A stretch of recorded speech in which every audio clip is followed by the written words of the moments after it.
Do you have your Bibles here, though? Amen. Raise them up if you got them. You got them here? Or maybe you got them on one of these guys, right? Now, make sure you keep Instagram and TikTok and Facebook at bay. They'll want to have a sale for you at Best Buy or something. Don't go there. Stick with the Word of God. And I'm going through in the NIV, but you can follow along in any version you wish. There'll be some little King Jameses here and there. So now, James, let's throw my picture up here. And pretty much the entire service will have it up here. There's a little bit of a video. Go ahead and put me in the corner with it. And sheer faith. Do you see who's there on the side of the mountain? Have you ever seen those goats? They are unbelievable. No guide wires, none whatsoever. Well, there's someone that didn't have guide wires that we're going to discover. Here's a town in Israel, a town called Capernaum. Actually, it's Capernaum. Capernaum. Now, that guy standing there is my father-in-law. So if you're there with me, Daddy, over there, I think they're in Idaho right now still, or are they in Las Vegas now? So, okay, see, that knows how brainless I am. They just moved to Las Vegas. If you're there, you're on live, Daddy. And he's standing there, the town of Jesus. And it says the town of Jesus, but I know that's an advertising thing, obviously. His town was Nazareth. But this was like his adopted city, it seems. He would go there all the time. And actually, Capernaum, it kind of, the name means a useless town. It's like a nothing town, Naum. And it's a nothing town. It's not important like Tiberias. It's not important like Cana. It's not important like Jerusalem. It's one of those towns that floods when the banks rise on the Sea of Galilee. It's there in the rift along the place where the water used to come, but then when the water decreases, it becomes like this area that's just a valley, and it goes along the edge there at the northern end of the Sea of Galilee. We see the sea, and Jesus, you've seen those pictures, this is right there. By the way, you see that mountain there? I know it's hard here to see it. We're going to get some monitors up soon, so it's a little clearer than a projector, but that there is called Migdal. Migdal. There was someone from Migdal, or Magdala. Remember that name?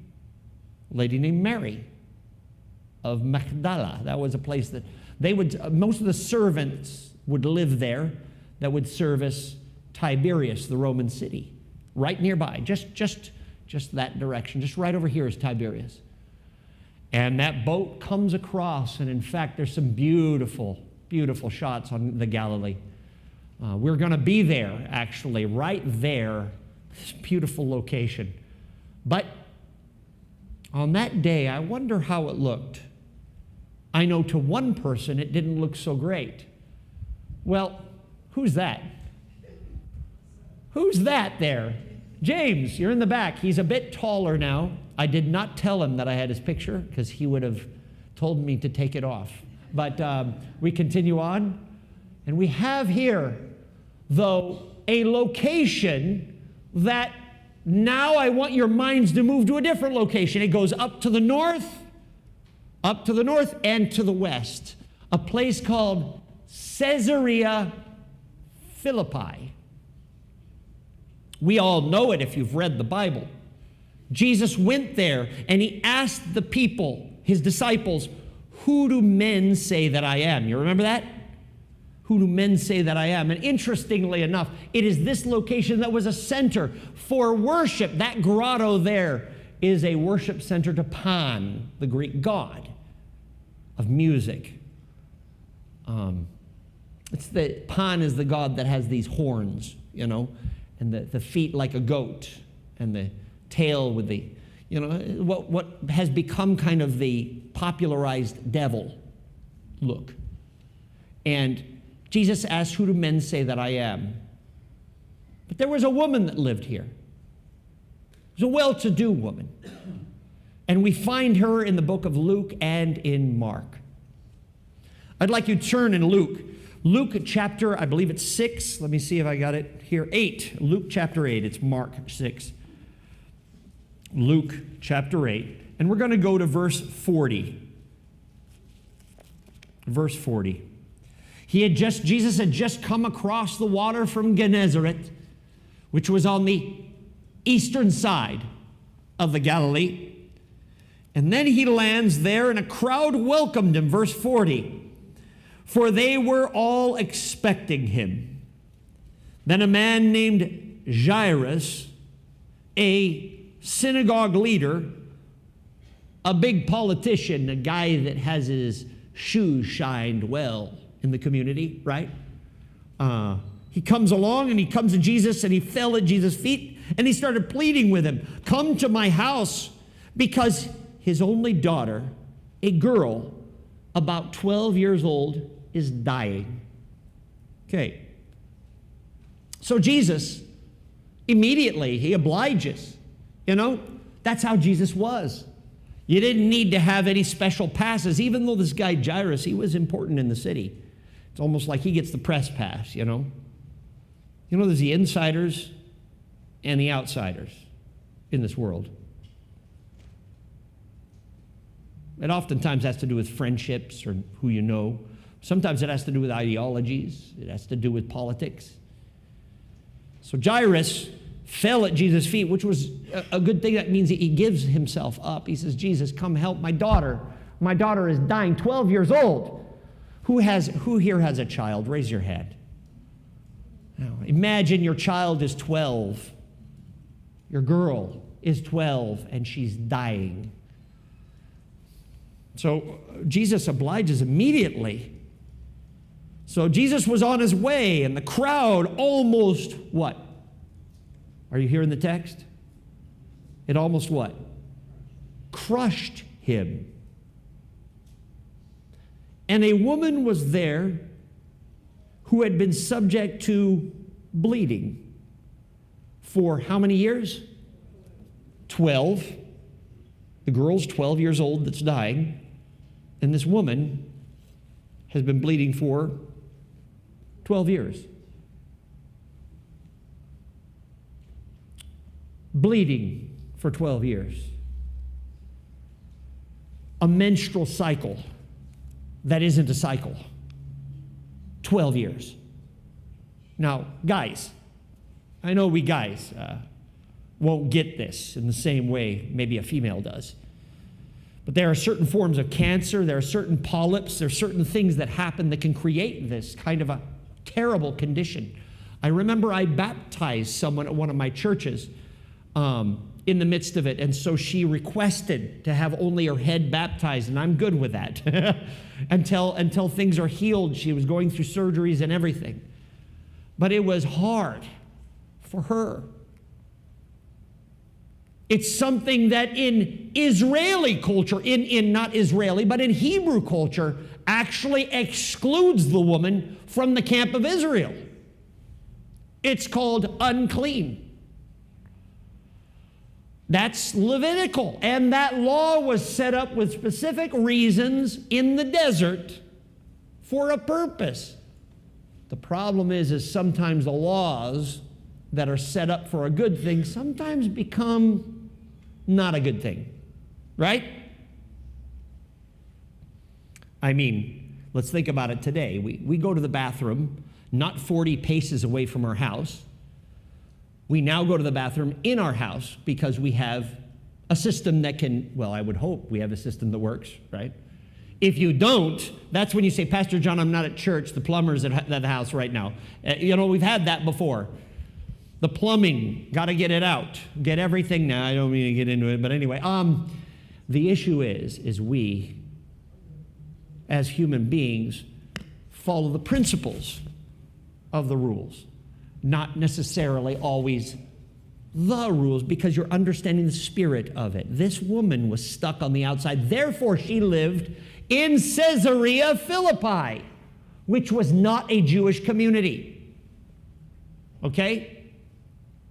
She had come all the way, which if you've gone to Israel in that bus, it takes at least an hour and a half to get there. You're going up and down. Who's been to Israel? Up and down, up and down, around the bend, back and forth. And then you get to Caesarea. It's a beautiful place, Caesarea Philippi. It's different than Caesarea Maritime, which is on the coast.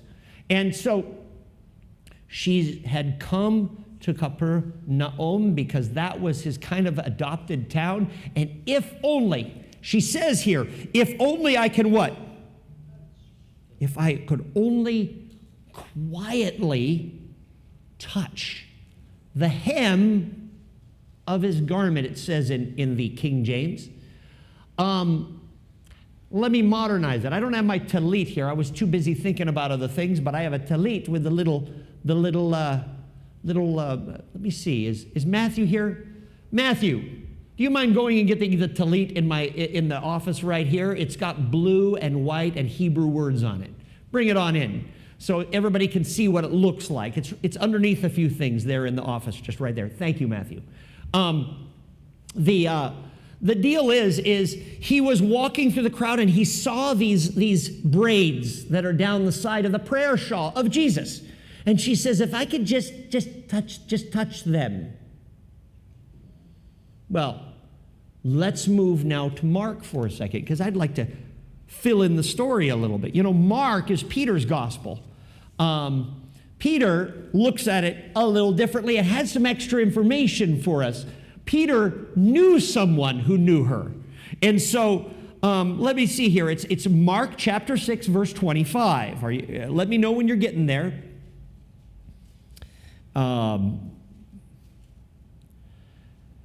Verse 24, let's start with. So, are you with me? Mark, you're very quiet today. Is it the heat that's made you quiet? Or are you just saying, Pastor John, too much talking? Here we go. We're going to see it in just a second here. So very good. So it says in Mark 6:24, so Jesus went with him, meaning Jairus. A large crowd followed and pressed around him. That's the same story as you read in Luke, right? And a woman who had been subject to bleeding for 12 years, she had suffered, now this is new information, she had suffered a great deal under the care of many what? Of who? Many doctors, and had spent all she had. And instead, she kept getting worse and what? Worse. Where are you reading from, Pastor? This is in, you may have a version that has cut that piece out. It's Mark chapter 6. 5, my dyslexia. 5:24. Are you there? Yes. So sorry, everyone. So she had been getting worse and worse. She'd done for 12 years, verse 26. She had spent all that she had, yet instead of getting better, she grew worse and worse. When she had heard about Jesus, she came up behind him in the crowd. Now I want to stop there. And the reason why I stop there is I want to talk to you real quickly about tradition. Here we are again in Capernaum, perhaps a location where any of this might have happened. You have many different artistic things that were there. We have the synagogue in Capernaum, if you take a look. And as you're looking at this one, I want you to think about tradition and how we are as human beings. Tradition. Tradition can be good, right? Right? We have a medical establishment that through many years, thank you, Matthew, through many years have been brought about. We have medicines that have been developed. We have technologies that have been worked on. We have systems in our country, wherever country we are, that has been thought about, well, hopefully thought about. Sometimes you wonder, right? But We have a tradition. We in America have traditions too. We have ways we do things, and we actually will come out with rules of order. I mean, I'm a church pastor, right? We have a church, and we have rules of order that we go by. And tradition is a good thing. It allows us to be able to know what rules we're playing by. I kind of liken it to this. You're playing poker. I know we're not supposed to play poker, right? But imagine with me, you're playing poker with money on it, and then all of a sudden the rules change on you. Oh, an ace doesn't mean an ace, it means only two. You know, everything changes on you. You have to have a tradition. Without tradition, there is nothing. And this woman had tried all the traditions. What did it say there? For 12 long years, she had gone to doctors. I'm sure she had gone to the temple, if she was allowed to. I'm sure she had gone to the priests, and she had gone to the Pharisees. She had gone to the Greeks and said, what kind of medicines do you guys have? It seems in the text as you read it that she kind of was well-to-do. And you know, Caesarea, the place I showed you earlier, was, you had to have money to live there. She lived there. So she wasn't alien from cash, but still, no matter what she did, it went downhill. Have you ever tried to lose weight before? You go on Facebook, oh, here's the answer. I send myself a video. A guy says, if you only swig olive oil and put a little bit of that, what color, pink salt in it, your gut's going to get smaller. You keep drinking it and you find out you just get bigger. Oh, if you only do this, or you only do that. Oh, we Adventists are the best at that. Vegalinks are the answer to everything.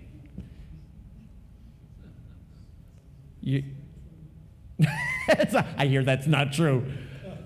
If only you were vegan, then you'll never have cancer. Until someone says, Pastor, I have cancer and I've been vegan my whole life. We all have traditions that we want to live by. And we think that if we follow that tradition exactly the way it is, then everybody, God, like a dog, will do what we want.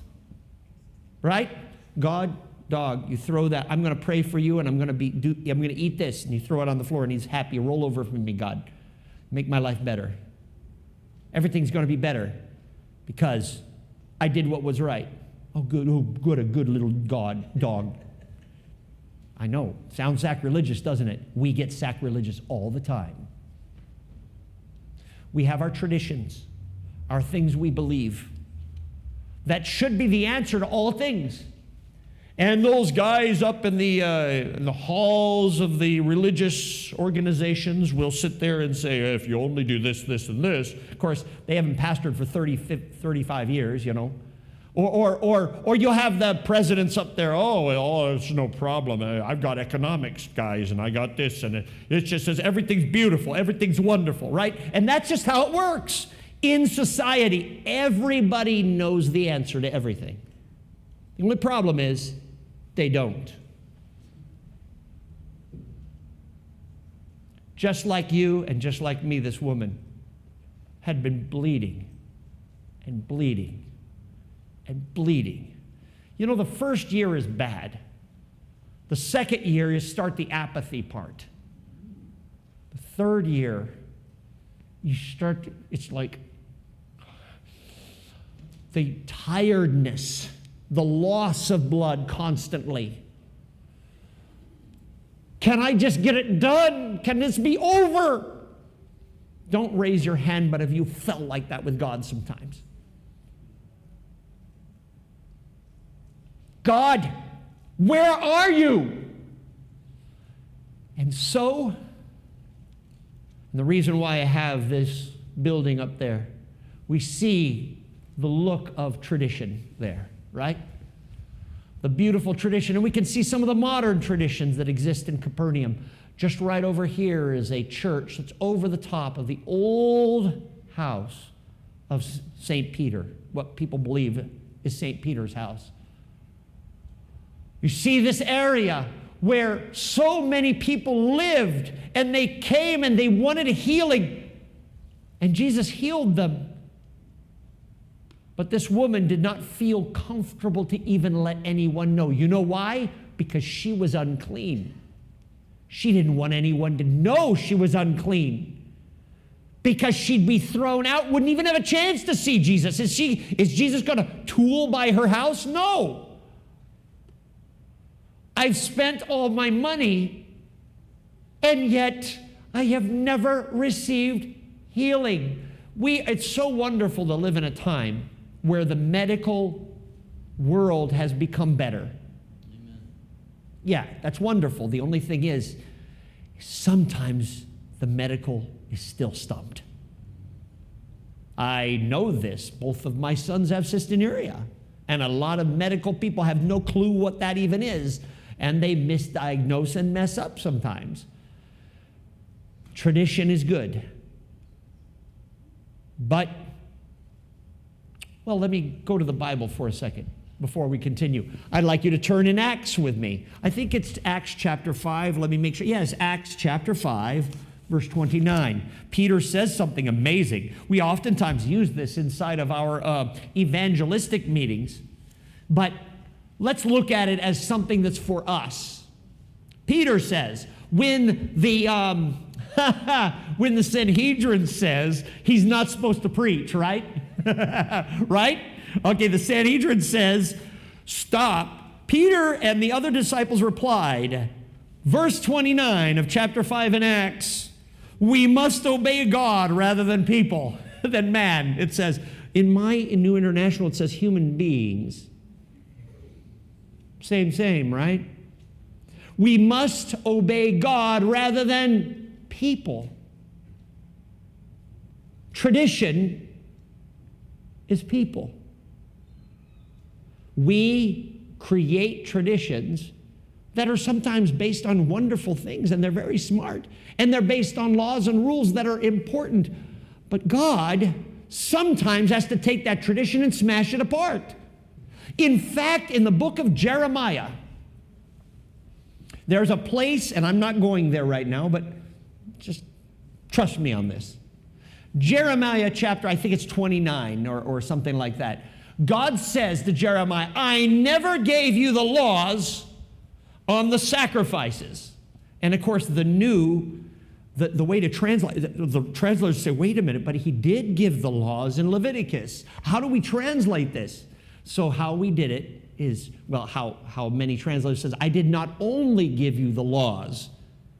I did not only give you the laws of the sacrifices. But what God was saying is, those laws and sacrifices are trash if you don't care about me. So I don't want you to keep the law. Throw it out if you don't care about me. I don't want to see one more smell of blood from a lamb. If you guys don't care about me, I don't want to see it. You know, God is amazing, actually. He's sick and tired of the rules and regulations that people create that are based on good stuff, but yet are being kept in a way that gives power to man rather than God. Tradition can be something tied around your neck so that you might be thrown to the bottom of the sea. But I want you to turn now in Hebrews 11, chapter 6, and we'll continue this story. It's not much longer. I'm looking at the time. Hebrews chapter 11, verse 6. This time I actually have it right. 11, verse 6. Let's read. I'll start with verse 5. By faith, Enoch was taken from his life so that he did not experience death. He could not be found because God had taken him away. How'd you like that, man? That would be kind of awesome. Except the only thing is I'm married to Anna. I'd like her to know where I am. But if I have to do the dishes, sometimes maybe it would be nice to be taken away. And never mind. For before he was taken, he was commended as one who pleased God. Now read this verse 6, because this is probably one of the most powerful verses in the entire Bible. And without faith, it is what? Impossible to please God. Because anyone who comes to him must first believe that he even exists and that he rewards those who earnestly seek him. You know, my friends, faith is something that is to be detested in this world. People tell you you're wrong. Whatever you believe, you're wrong. No. These is science. And that's good. We do need science. But here's a little secret. If faith is true faith, then science may disagree seemingly in the beginning, but you're going to discover it's not far from what we believe in faith. In fact, many scientists sometimes are religious people. Oh, what I'm saying, you're thinking one way. Let's think of it another way. When you go to the Natural History Museum, you oftentimes see this is what happened on this date. Who told you that date? Oh, we guessed it. Oh, no.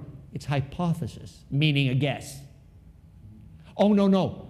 But you can't get rid of Darwin's tree of life because it happened. It's been disproven multiple times, but it doesn't matter. Kind of reminds me of how sometimes Catholicism worked during the Dark Ages, or sometimes us religious people. Faith is something that is real. This woman was here in Capernaum,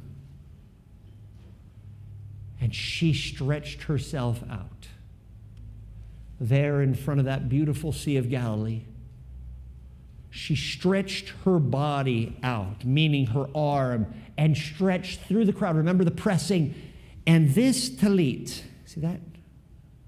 Over the shoulder, hanging down. There it is. She touched it. Pow! Jesus stops and says, "Who touched me?" And Peter, he doesn't admit it in the book of Mark. In the book of Mark, it says, his disciples said. In the book of Luke, it says in the book of Luke, Peter said, "Everyone's pushing around you. What do you mean, who touched you?" Which I would say the same thing. Who touched me? So how many thousands of people did you just shove yourself past? Jesus says, "I felt power leave me." And in fact, he looks her direction. And when she says, I'm not going to go back to the text, it'll slow it down. She found out that she could not get away. And she said, "I am been healed." She could feel it. Now imagine that if you could feel it. Feel it. Women, you know when your body starts working right or wrong. Us guys too, you know. I mean, I get my herniated disc here, right? During this time of humidity, dry, hot, cold, I start getting that walking around like this, right? But then you can start feeling, ooh, it cracks. Oh, praise the Lord. Something's working right now. She could feel it. Well, I'd like to show you something before we get to Jairus, and I apologize. You're going to see something from a Hollywood movie. So if you are offended, run away now. All right, but Indiana Jones came out just a little bit ago, but I want you to take a look at something from, let's turn up the volume here on Last Crusade. I want you to see a scene here. And keep me right here, and I'll keep talking because we want to make sure we don't get any copyright infringement stuff. Turn it up nice and... Only a leap from the lion's head. From the lion's head, he prove his worth. A chasm he has to get across. Impossible. It is Jump this. impossible. Now, I want you to notice something here. It's a leap of faith. He takes his hand. Believe, boy. You must believe. This is his dad talking, saying, if you believe, you're going to be okay. Let's see what happens.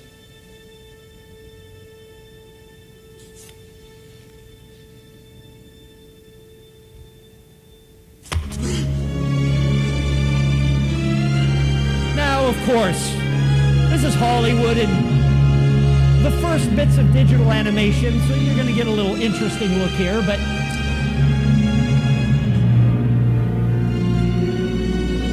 did you notice you didn't see it? And there you see it, and now you don't.